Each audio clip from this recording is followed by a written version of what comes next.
Hinala, kailangan ko mag-isang pumunta sa kagubatan ng Larinia. Hindi lalantad ang Kimarus kapag maraming nakakakita sa kanya. Ngunit mapanganib, Graciela. Gaya ng sabi ni Nana, napalitan ng bangis ang maamong puso ng Kimarus. Liwanag na nakakapasok ang lumalabas sa mga mata nito. Kailangan mo itong paamuin at muling palambutin upang lumuha ng butil ng pag-ibig. At ang butil ng pag-ibig na yun ang tatalo sa kasamaan at galit na nananahan sa puso ni Fabiola. Ang luha ng pag-ibig ang kahinaan ni Fabiola.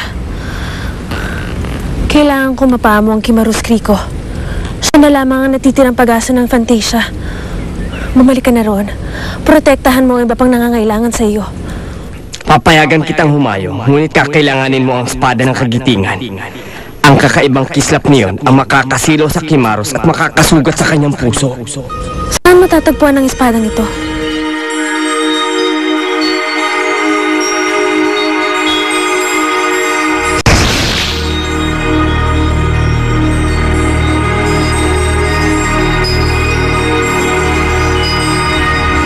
Labis naman ito, Eric.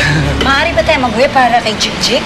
Aling Matilda, para sa inyo lahat to. Ubusin niyo yan. Kay Jig-Jig naman, pwede naman ako mag-take out eh. Ito mo. Sigurado, nagustuhan lahat ito ni Graciela nung siya'y nandito pa. Ay, nako. Tamang-tama ho kayo dyan. Sobrang nakakaaliw nga ho kasama si Graciela eh. Sobrang bait niya. Pero malakas din ang loob. Kakaiba. Parang handa siyang gawin yung kahit ano. Lalo na kung para yon sa kanyang minamahal. Kilala niyo naman ho siguro kung sino yung lalaking minahal ni Graciela sa lugar niya, di ba? Oo, isa siyang prinsipe.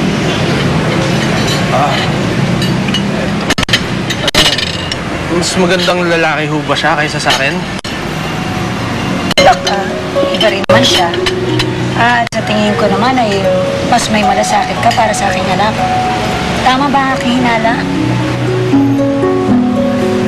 Kung kailan nga ako nawala si Graciela, doon ko nare-realize kung gaano siya kahalaga sa akin.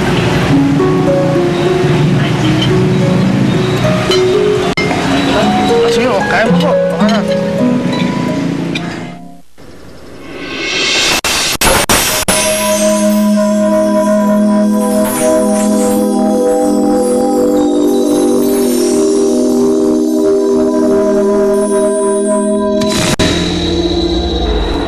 Sabihin niyo sa akin kung nasa na si Graciela.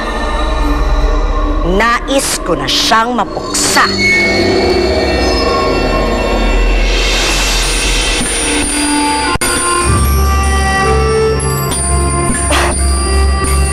Ano yung liwanag na yan?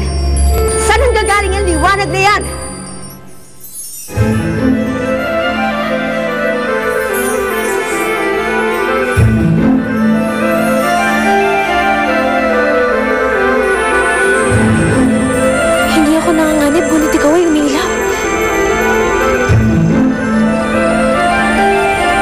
Katulad sa mahiwagang bola.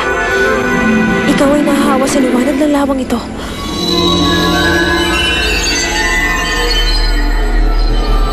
Kami man ay nasisilaw din. Hindi namin maaninag ang kinaroroonan ni Graciela. Mga walang silbi!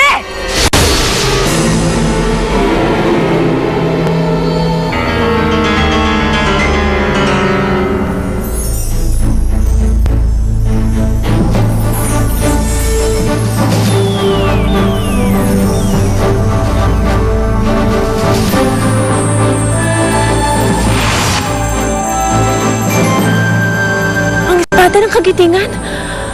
Nahanap ko ang lugar na sinasabi ni Kriko.